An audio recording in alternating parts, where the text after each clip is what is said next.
In this edition of the Red and Blue Political Roundup, the White House says it has ordered former counsel Don McGahn to refuse a subpoena from the House Judiciary Committee. The subpoena had requested documents related to the Russia investigation. Meanwhile, the committee's chairman, Jerry Nadler, is meeting with the Justice Department to discuss obtaining a full, unredacted version of the Mueller report. Nadler's committee is also weighing whether or not to hold Attorney General William Barr in contempt for refusing to release it. Let's bring in Kevin Cirilli now. He is the chief Washington correspondent for Bloomberg News. Hi, Kevin. Great to see you. Why is the White House ordering McGahn not to cooperate with a congressional subpoena?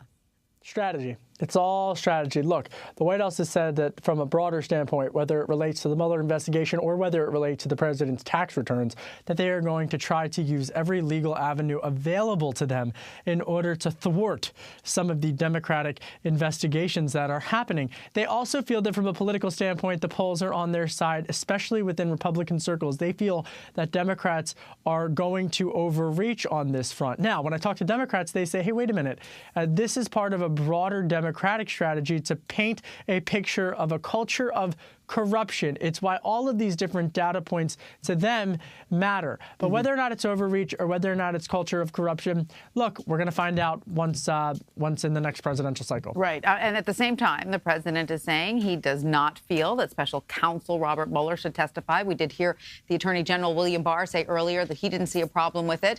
Here's what White House counselor Kellyanne Conway had to say about that. Let's listen. The president's position is very clear. He has said that there's no reason to testify for somebody who has already issued a 448-page report that's public.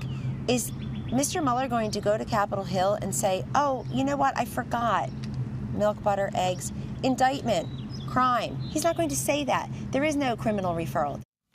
So, Kevin, does it seem like the White House might you have to love Kellyanne Conway, but does it seem like the White House might take any steps to prevent Mueller from testifying, especially when the Attorney General said he didn't have a problem with it? Well, that's what I find so remarkable here, is that the president had originally said he himself had no problem with it. And then, of course, the tweet on Sunday comes and the president says that he does have a problem with it, that he doesn't think that Bob Mueller should, in fact, testify. Now, I think what's interesting here is it sets up an interesting dynamic for Attorney General William Barr, because at the end of the day, he works for President Trump, but he also has oversight over Bob Mueller.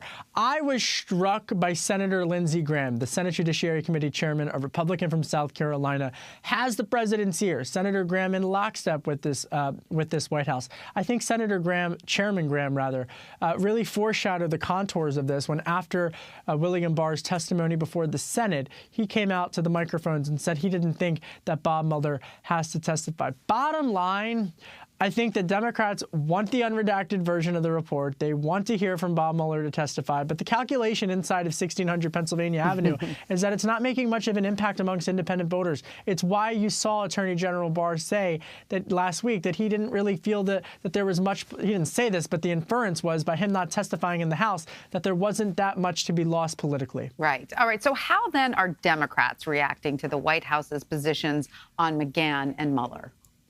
Well, look at House Speaker Nancy Pelosi. I mean, she really laid a political bombshell today when she said that the president wants to be impeached and that really using the word impeachment. Now, virtually no one, you know this, no one realistically in Democratic or Republican circles takes seriously the idea of there actually being impeachment proceedings, despite the calls from the Democratic base to have as much. And even with the conclusion of the Mueller report, though that ship seems to have sailed.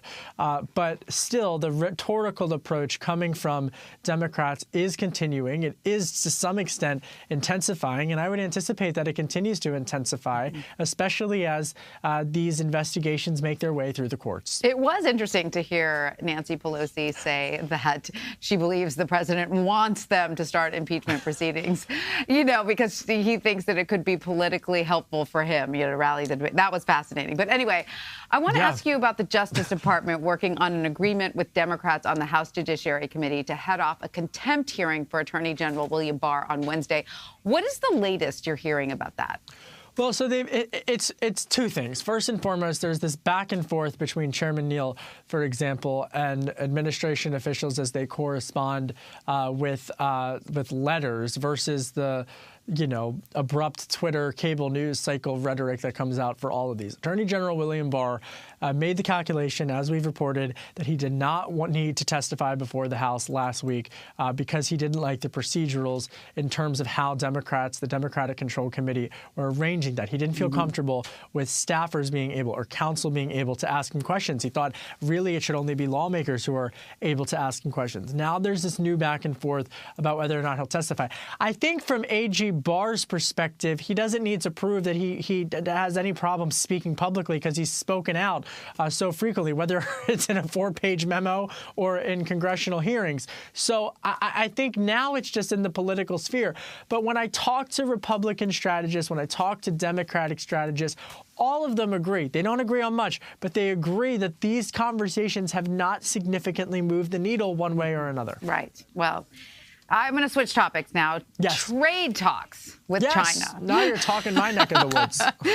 As you know, then, they are set to resume Thursday. And over the weekend, President Trump threatened to increase tariffs on $200 billion in Chinese goods from 10% to 25%. That's a big jump. So what can we expect to come out of these talks now?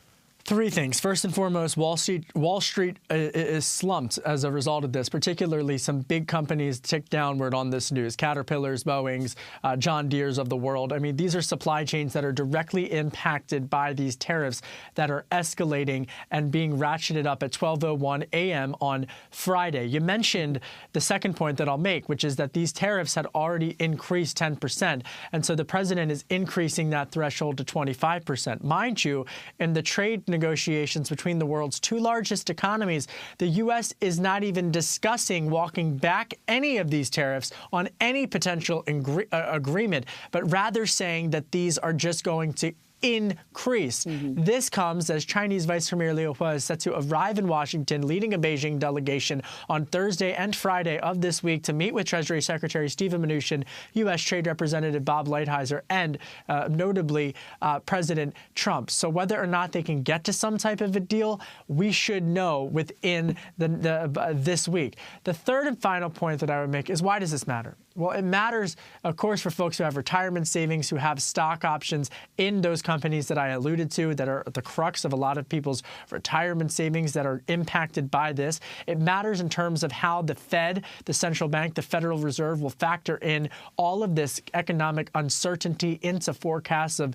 inflation, for example, and whether or not they should continue with their monetary policy. And finally, economists know when there is a trade war, it directly impacts lower-income Americans. When they go to Walmart, when they go to some of these stores, they're going to feel the impacts on goods that are made in China, from clothing to a can of soda that are made of metal commodities. That is why some observers say that China might actually just wait out. They don't have to deal with elections, right? The Chinese government doesn't have to worry about exactly what you pointed out. The Trump administration does, right? So there are some observers who say, well, China can just wait it out because they can sort of gamble on the fact that President Trump will not win if he's got the lower end of the economy suffering through a trade war.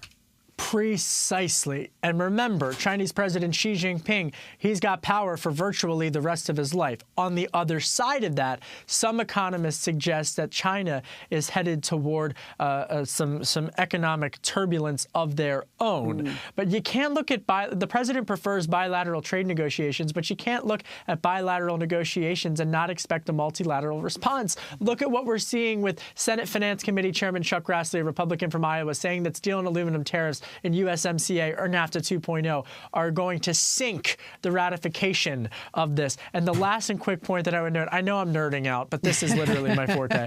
The last point that I would note is that there is a divide in the Republican Party. I interviewed Senator Kevin Cramer, a Republican from North Dakota. They don't like the tariffs. The business community, Republicans, they cannot stand these tariffs. President Trump, he says he's tariff man. Right. All right, Kevin Cirilli, we love when you nerd out on us. Thank you so much for that. Thank you. Thanks.